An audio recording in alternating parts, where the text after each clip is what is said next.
Welcome back, No Stone Unturned. I am so excited to be back in the building, and I have a beautiful, beautiful, beautiful star with me today. It is Miss Louisiana Black International Ambassador. Yes. Okay, give it to me right, because those titles have to be mentioned with T, baby, so give it to me. So currently I am the Miss Black Louisiana International Ambassador 2025. Yes, ma'am, and you are bringing it. I'm telling you, you are thank giving you. melanin gorgeous today. Thank you so much. And I am so happy to see a brown girl in that position. So how does it feel? Honestly, it's just a full circle moment for me. Yeah. Just coming back into pageantry after a 4-year gap is literally just life-changing. Wow. I never thought that I would have been in this actual position right now 4 years ago. Why the 4-year gap?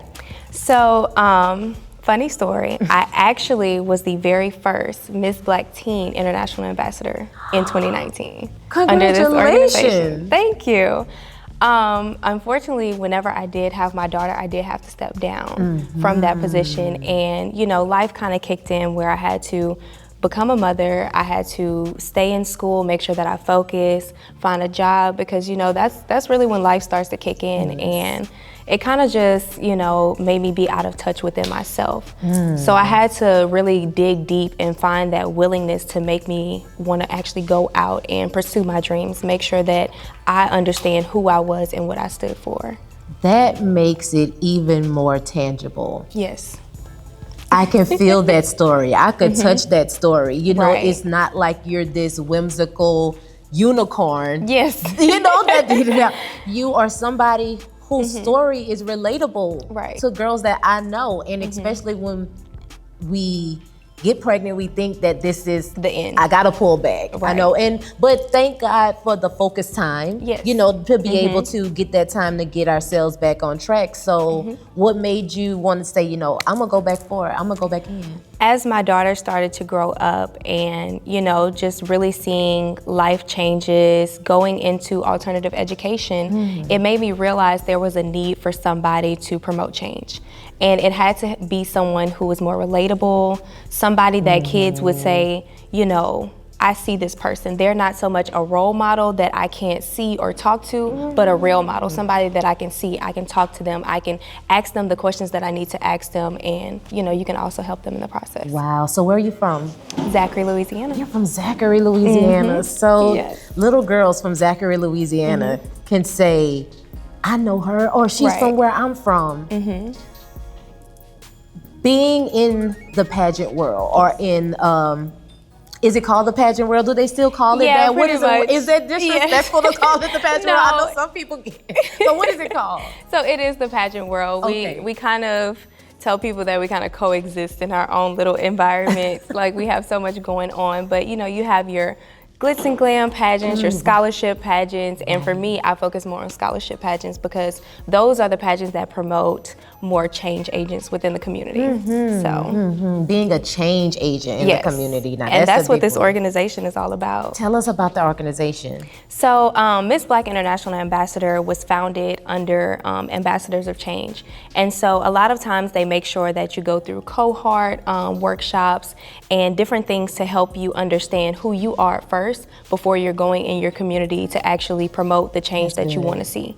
So whether that's promoting your platform or you finding some issue within your community, they want to make sure that you're fully equipped in order to exit out into the community. That's good. And so you now are the ambassador for that. And so being the ambassador, does it hold a lot of weight, or are It does. Yeah, right? I guess because so many times people expect you to say the right things and they feel like that you're this perfect person all the time. But, you know, a lot of times we make mistakes. You know, we don't know what to say in certain situations, but we try to make sure that we equipped ourselves with the necessary knowledge and just making sure that we're well educated in whatever area that we need to be. That's good. That's good. I asked a question about the pageant world and being a woman of color. Yes. In the pageant world, I would think that it may be a pull or maybe a force to not wear your natural hair in the pageant world. And I know a lot of times we depict beauty based off of yes. she has the pretty hair, or she Yeah. she has the extensions, or she has the pretty locks. In that world, beauty is the standard. Yes. So was it a struggle for you, for you to decide whether or not you were going to go natural or were you Right. user extensions? How was that? How did that play out for you? So being a person who actually has been under numerous different pageant organizations, whether that was Miss America, Miss USA, and now coming to the Black organizations similar to those, it definitely, it was a major shift. So when I was younger in like my preteen and teen stages in pageantry, I was kind of skeptical because we didn't see many of us out there. It wasn't until 2019 where we made history. Miss America, Miss USA, Miss World, everybody was literally African American. Yes. And I just felt so blessed to be, at that time, I was the international queen during that time of history. So it was very much so being able to physically see other Black women wear their natural hair and all of them win.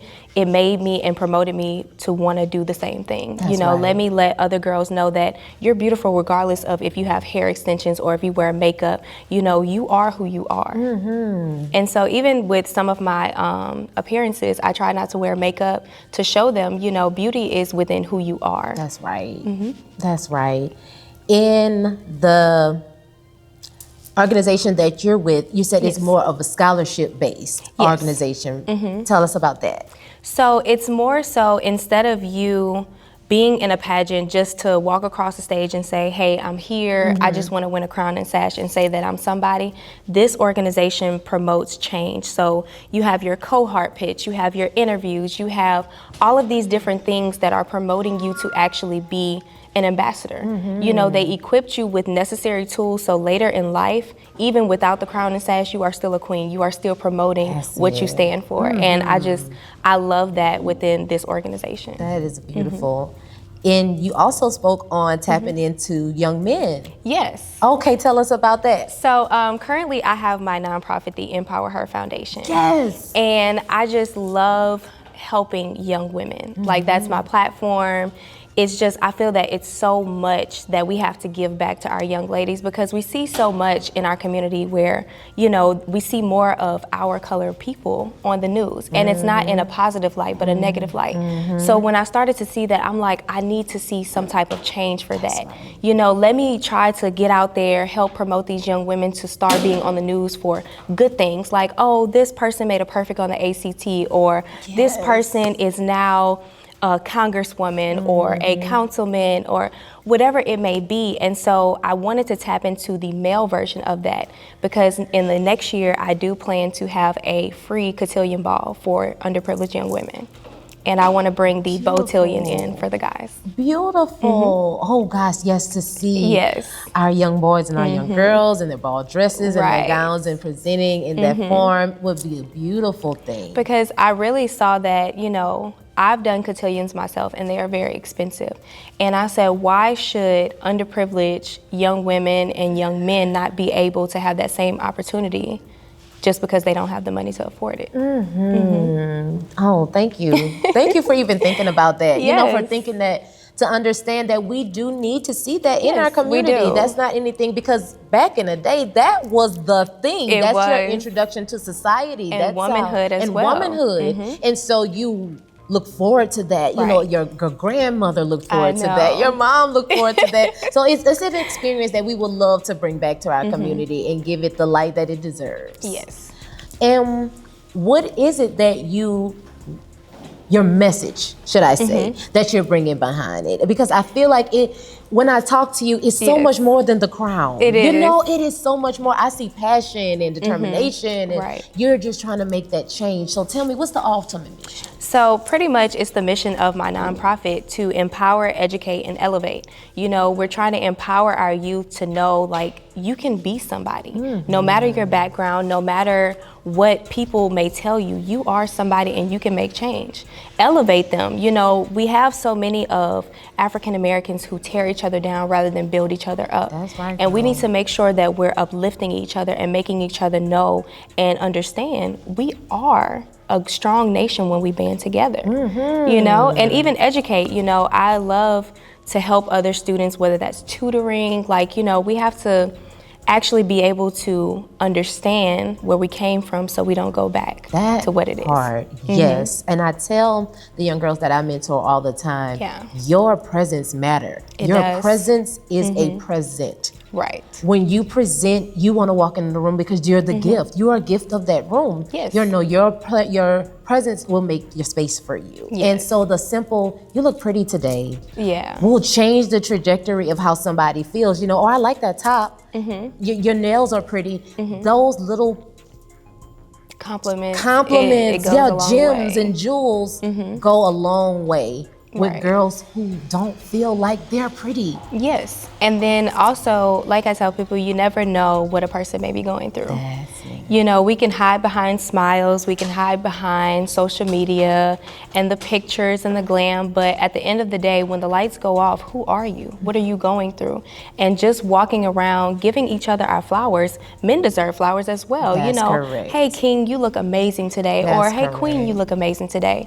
That can literally change somebody's entire day, week, month, whatever it may be, just by you giving them a simple compliment. Absolutely, absolutely. Lastly, what would you like to leave with the people of No Stone Unturned? What would you like for them to know? I would like for them to know, be who you are, understand that you are worthy of everything that you have in this lifetime and the next. Oh my God, you are worthy of everything in this lifetime and the next. Yes. Amen. Thank you so much for joining us here at No Stone Unturned. You are absolutely gorgeous. Your smile will light up any room. I see great things for you, baby. You're going to do great things. Thank you for coming to No Stone Unturned. Before we get out of here, let the people know where they can find you. Absolutely. You can find me on Instagram at larrell.matthews or at ms.larrell. No Stone Unturned. You know exactly where to find us on our various streaming platforms. Welcome back. It's No Stone Unturned, baby. Bye. Bye.